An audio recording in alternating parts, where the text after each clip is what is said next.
dari kelompok 8 akan menjelaskan tentang bahan pakan. Aku Azira Kayla Diansari, NPM-nya 296. Saya akan menjelaskan mengenai Indigofera dan juga tepung kunyit.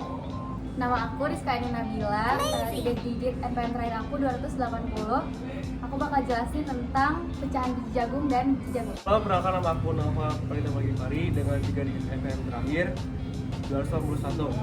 Di sini aku akan ngejelasin tentang bahan pakan MDM. Saya Sultan Abdullah Majid, 3 digit NPM terakhir saya 283. Saya di sini akan menjelaskan lisin dan kalsium karbonat. Halo, perkenalkan nama saya Salman Sirajudin, 3 digit NPM terakhir 282. Jadi di sini saya akan menjelaskan bahan pakan yaitu molasses. Oh, iya. Selamat menonton. Selanjutnya adalah tepung kunyit.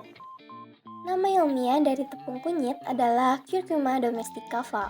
Tepung kunyit dikategorikan sebagai bahan pakan tambahan atau BPT karena fungsinya yang bukan sebagai sumber energi, protein, mineral, vitamin, atau serat. BPT digunakan untuk meningkatkan performa, kesehatan, dan efisiensi pakan ternak. Tepung kunyit biasa dijual mulai dari harga Rp25.000. Selanjutnya yaitu kandungan dan batas penggunaan dari tepung kunyit. Yang pertama mengenai kandungan nutrisi. Pertama, karbohidrat sekitar 60-70%, 2 protein, 3 lemak, 4 serat, 5 mineral, dan yang keenam yaitu vitamin. Untuk kandungan antinutrisi yang ada pada tepung kunyit yaitu ada 3. Yang pertama ada asam fitat, tanin, dan saponin. Kemudian untuk batas penggunaan dari tepung kunyit ini ada 4. Yang pertama pada ayam broiler yaitu 0,25-0,5%. Yang kedua yaitu sapi 0,5-1%. Yang ketiga ada kambing 1-2%. Dan yang terakhir yaitu domba sekitar 1-2% dari total ransum. Nah, selanjutnya yaitu pengelolaan tepung kunyit. Pertama ada pemilihan, kedua ada pencucian dan pengupasan, yang ketiga ada pengeringan, yang keempat ada penepisan, yang kelima ada penyimpanan, yang keenam ada pencampuran dengan ransum, dan yang terakhir adalah pemantauan. Oke, selanjutnya yaitu mengenai Indigofera. Nama ilmiah dari Indigofera adalah Indigofera tinctoria.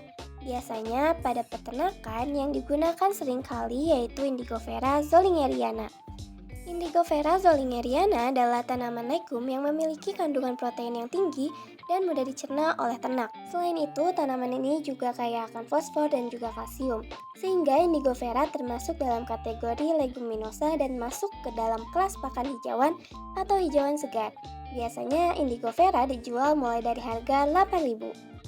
Selanjutnya adalah kandungan dan batas penggunaan dari Indigofera. Untuk kandungan nutrisi yang dimiliki oleh Indigofera yang pertama yaitu protein sekitar 26-31%. Yang kedua serat kasar 15,25%. Yang ketiga protein kasar sebanyak 27,9%, mineral, vitamin, kalsium 0,22%, dan juga fosfor sebanyak 0,18%. Untuk antinutrisi yang dimiliki oleh Indigofera yaitu ada tanin dan juga saponin. Terus batas penggunaan Indigofera itu bergantung pada apa sih? Jadi bergantung pada faktor seperti jenis, usia, kondisi, dan juga kualitas dari Indigofera. Yang pertama, pemberian Indigofera pada sapi itu 30% dari total ransum. Yang kedua yaitu kambing sekitar 20%, domba 20%, kerbau sekitar 30%, ayam 5%, dan itik 10% dari total ransum. Dan bagaimana sih pengelolaan bahan pakan Indigofera pada peternakan? Yang pertama yaitu pemanenan, yang kedua pengolahan, yang ketiga penyimpanan, dan yang terakhir yaitu yang keempat adalah pemberian pakan pada ternak. Biasanya dicampur bahan lain untuk ransum. Untuk karakteristik dari dua bahan pakan ini, untuk yang pertama Indigofera dengan tepung kunyit, teksturnya itu Indigofera kasar dan berserat, dan sedangkan untuk tepung kunyit yaitu halus dan bubuk. Untuk kandungan lignitnya di Indigofera itu tinggi dan di tepung kunyit itu rendah. Untuk kemudahan pencernaan di hewan ternak, untuk Indigofera itu sulit dicerna dan tepung kunyit itu mudah dicerna. Selanjutnya, untuk Indigofera pengolahannya dengan cara dikeringkan dan juga ditumbuk, sedangkan untuk tepung kunyit itu dicampurkan secara langsung. Dan pengaruh pada pencernaan hewan, Indogovera itu memperlambat laju pencernaan dan juga mengurangi penyerapan nutrisi. Sedangkan tepung kunyit yaitu mempercepat laju pencernaan dan meningkatkan penyerapan nutrisi.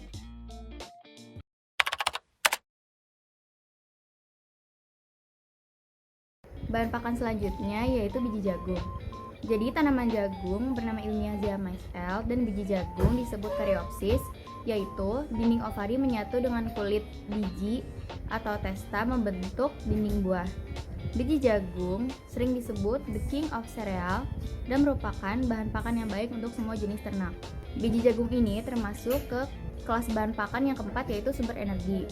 Nah, biji jagung ini mengandung nutrisi yaitu air sebanyak 10,37%, protein 8-9%, lemak 3,5%, serat kasar 2,5%, energi 3.918 kalori besar per kilogram, dan memiliki karbohidrat yang cukup tinggi juga yaitu 74,26 gram per 100 gramnya. Nah, kelemahan jagung sebagai bahan pakan hanya dari kandungan protein yang relatif rendah yaitu 8-9%, serta terbatasnya kandungan asam amino esensial lisin dan triptofan yang masing-masing 0,23 dan 0,05%. Penggunaan jagung akan menimbulkan masalah jika proses pengeringan dan penanganan pasca panen tidak dilakukan dengan baik, yaitu apabila air pada jagung sebesar 30-40%, maka akan memicu jamur seperti mycotoxin untuk berkembang biak dan berdampak negatif untuk bahan pakan ternak. Batas penggunaan biji jagung dalam unggas yaitu 40-50%, dan adapun jurnal yang menyebutkan batas bahan pakan biji jagung yaitu sebesar 20-50% dari formulasi pakan. Pengelolaan bahan pakan ialah manajemen pakan, salah satunya yaitu pengolahan bahan pakan, yakni biji jagung merupakan hasil pipilan sedang dan bulir kasar besar yang menggunakan alat pemipil jagung. Pertama-tama setelah jagung dipanen, kemudian dilakukan pemipilan dengan mesin pemipil. Nah, biji jagung yang diperoleh dijemur hingga kadar airnya 14%, lalu biji jagung dimasukkan ke dalam gudang untuk diolah lebih lanjut hingga menjadi dedak, bulir kecil, bulir sedang, dan bulir kasar atau besar. Harga bahan pakan biji jagung saat ini per 1 kilogramnya berkisar antara Rp5.000 sampai Rp8.000.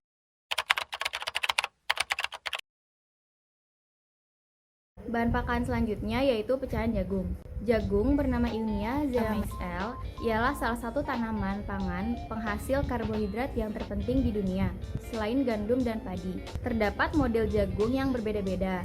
Di antaranya ialah jagung giling halus, jagung giling pecahan lebih besar, dan adapun tepung jagung yang lebih halus lagi.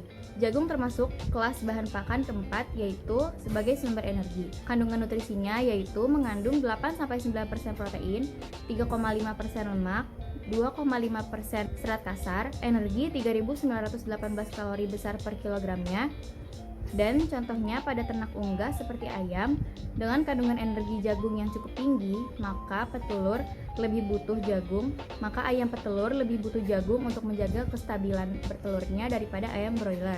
Dan contohnya pada ternak unggas seperti ayam dengan kandungan energi jagung yang cukup tinggi, maka ayam petelur lebih butuh jagung untuk menjaga kestabilan bertelurnya daripada ayam broiler. Kelemahan jagung sebagai bahan pakan sama seperti di biji jagung yang tadi.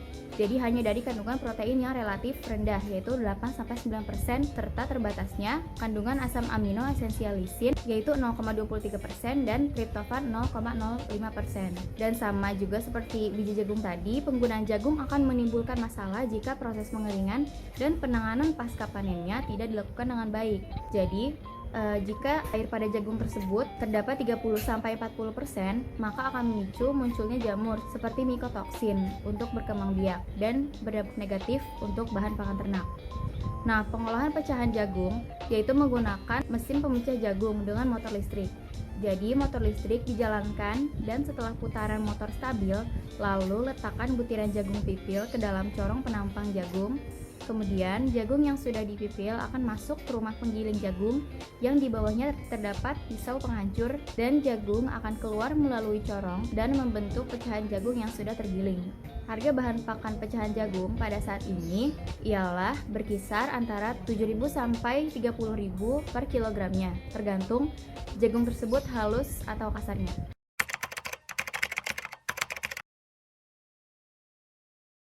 Oke baik, selanjutnya ada meat bone meal atau yang biasa disingkat dengan MBM. Meat bone meal atau yang disebut dengan tepung daging dan tepung tulang memiliki kandungan protein dan kalsium yang tinggi. Kandungan nutrisi pada MBM antara lain ada protein kasar, lemak kasar, dan serat kasar. Ada juga beberapa asam amino yang terdapat pada MBM yaitu methionine, lisin, dan isoleucine.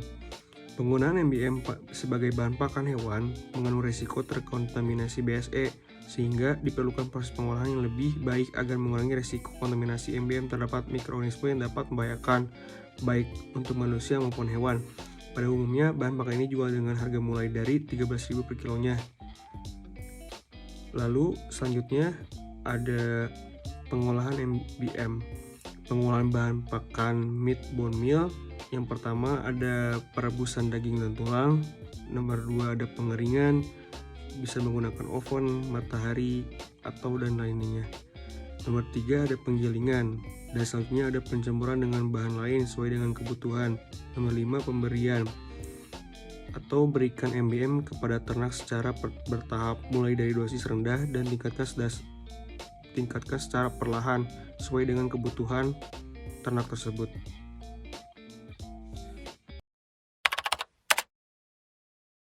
Kalsium karbonat yang memiliki nama ilmiah yaitu CaCO3 termasuk dalam kelas bahan pakan tambahan yang sering digunakan sebagai sumber kalsium. Bahan pakan tambahan digunakan untuk meningkatkan performa, kesehatan, dan efisiensi pakan ternak. Bahan pakan ini dijual dengan harga Rp20.000. Selanjutnya, kandungan dan batas penggunaan. Kandungan nutrisi kalsium karbonat yaitu abu 1,02%, lemak kasar 0,06%, protein kasar 0,67%, dan kalsium 40%. Kandungan antinutrisi. Kalsium karbonat tidak memiliki antinutrisi karena termasuk sebagai mineral murni. Dan batas penggunaan kalsium karbonat untuk ayam boiler yaitu sekitar 0,8 sampai 1,2% total ransum, pada ayam petelur sekitar 3 sampai 4% total ransum, dan pada sapi sekitar 0,5 sampai 1,5% total ransum. Pengolahan kalsium karbonat. Yang pertama, pemilihan sumber bahan baku. Kedua, penghancuran dan penggilingan. Ketiga, pembersihan dan pemurnian. Dan yang terakhir yaitu pencampuran dan homogenisasi. Selanjutnya ada lisin yang memiliki nama ilmiah L-lisin hydrochloride, termasuk dalam kelas asam amino esensial. Dalam konteks nutrisi ternak, lisin dikategorikan sebagai bahan tambahan pakan yang tidak bisa disintesis oleh tubuh hewan dan harus diperoleh dari makanan atau suplemen. Dan bahan pakan ini dijual dengan harga Rp25.000. Selanjutnya, kandungan dan batas penggunaan lisin. Kandungan nutrisi lisin yaitu lemak kasar 0,5%, protein kasar sekitar 50%, energi sekitar 4 kalori per 1 gram, dan nitrogen. Lalu kandungan antinutrisi. Kandungan antinutrisi lisin yaitu asam fitat, tanin, oksalat, dan saponin. Batas penggunaan lisin.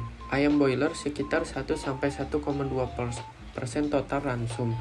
Pada ayam petelur sekitar 0,85-1% total ransum. Pada babi sekitar 0,6-1,2% total ransum. Lalu pengolahan lisin. Yang pertama, pemilihan bahan baku. Yang kedua, proses fermentasi. Lalu proses ekstraksi, dan yang terakhir proses pemurnian.